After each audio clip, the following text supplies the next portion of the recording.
We're working on project S71 today, and it's come time to actually hang the turbo in the car and fabricate the exhaust to it and get it mounted in the car. So we chose turbo for the project car just because it's such an efficient way to make power. And here's just a general overview of how the turbo works. This here is a T6 flange. It's a divided, right? And the AR numbers come in based off of the scroll here. And what happens is the exhaust gases from the headers and the crossover tube come in here and spin the wheel inside. And after it gets spun by the exhaust, this is where the exhaust comes out. So once it's spun, this side, it's a 1-to-1 ratio, and then that impeller on the other side spins this one. And once it's spinning, it pulls in air, compresses it, and then we'll go back into the engine. So it's very efficient on how it works. There's no parasitic drag there, and it's just using the exhaust gases to spin it. Here's the factory exhaust manifold. This is going to work out to our advantage because the other side actually has a crossover tube that connects here.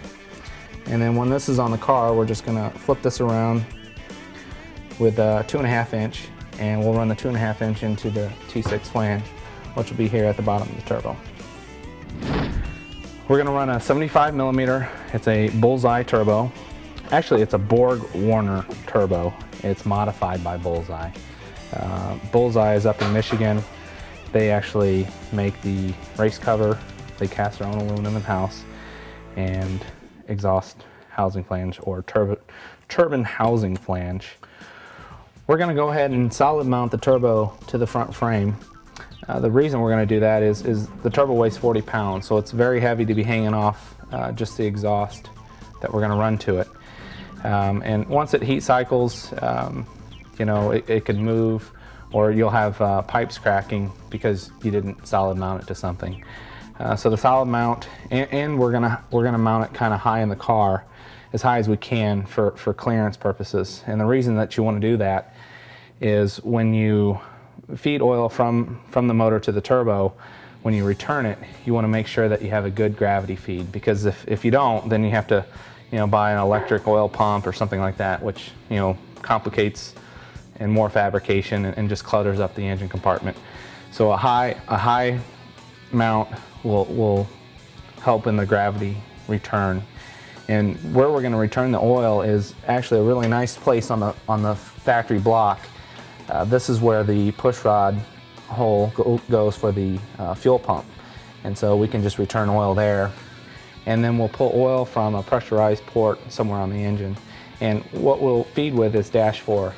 The importance there is if you feed with dash 6, you'll put too much oil in the turbo, it'll blow past the seals, and then you'll have a smoking car. And then you also want to return with at least dash 10. So feed with dash 4 and return with dash 10 or dash 12. Here's the exhaust turbine housing, and this is the wheel. So when people talk about AR, what they're talking about is area divided by radius. And the area, that when they measure that number, here's the flange, you go down to about 3 o'clock, and inside you can see the volute. And that opening right there is where they measure this area inside here, inside the scroll. So the area divided by the radius, which the radius is from the center of the wheel to the volute. And that number will give you your AR number. And the importance of the AR number is matching it to your combination.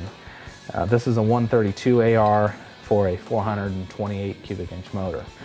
Obviously, if you size them too small, you'll run into a problem when, instant boost is great for some applications, but you don't want to have a turbo surge on you. If you put a real small one on it, you'll choke down the motor. So you want to match your AR to the cubic inch and the power that you're trying to make. This is the T6 flange, and this is the mounting flange that goes to it. And what we'll do is we'll form the 2.5 inch tube to go to this. That's going to come off our crossover tubes, and that'll be welded to the exhaust, and the turbo will mount to that. This comes in different sizes. per application. So you could have a T4, which is just a smaller square, and also T3, which is really tiny. So you want to match those to obviously cubic inch. A T6 obviously for a 400 inch and bigger in a single application. If you were going to run twins, I'd say, you know, T4 smaller stuff, which will give you a smaller AR again to get them to spool. And then on the exhaust side, we have a V-band clamp. So this is the clamp, and then this is just a stub pipe, starter pipe. So that just slides over there, and then the V-band clamp will go in there to tighten it up. Bullseye Power, they are the market leader over in the import market. So any of the 6-second 4-cylinder guys you see, more than likely that they run a Bullseye Power Turbo. What Bullseye Power makes and fabricates there at their shop, these covers are cast, and this is a race cover. So all the turbos that you see on eBay that are a Borg Warner, you know, you'll see them on there for $500, $600, $800. You know, you pay, you're gonna get what you pay for. These covers, it's a race cover. So it has an anti-surge, and if you look inside here, this line, basically what happens is if you have too big of a motor for too small of a turbo, you get the surge, and what happens is this air basically comes back out, and it can't force any more air in. And when it comes back out, it just goes into this line and comes back out these slots here, and then gets recirculated back in. So this is their race cover. It has this beveled velocity stack, and the other turbos that you see, it just comes straight out. And so this bevel just helps the turbo flow a lot better. So it's every bit of 40 to 70 horsepower on this 75 millimeter. The reason the millimeter for millimeter, why these turbos make more power than a Garrett or any other turbo on the market, is the extended tip wheel. On the impeller down here, this tip overhangs just that little bit. And what happens with an extended tip is as it's moving the air, you have basically almost 20% more vane profile there to push air in through the cover.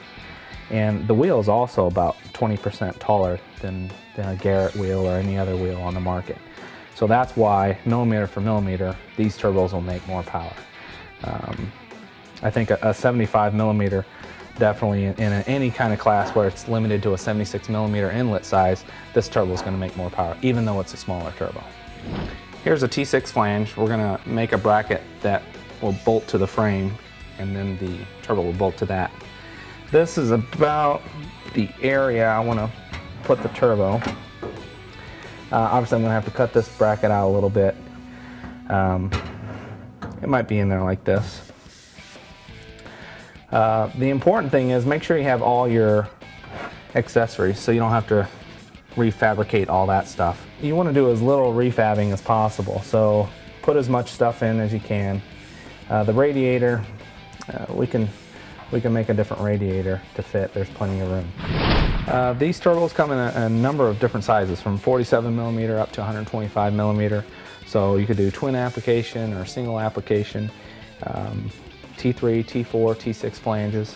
And the other nice thing is they're all made in the USA, which is a great thing right now. And then this turbo specifically we got from Outlaw Turbo Motorsports.com. The turbo's assembled with these V-band clamps on the turbine housing and the compressor housing, which is nice. So you can clock these in any kind of direction that you want, both sides, for fabrication purposes.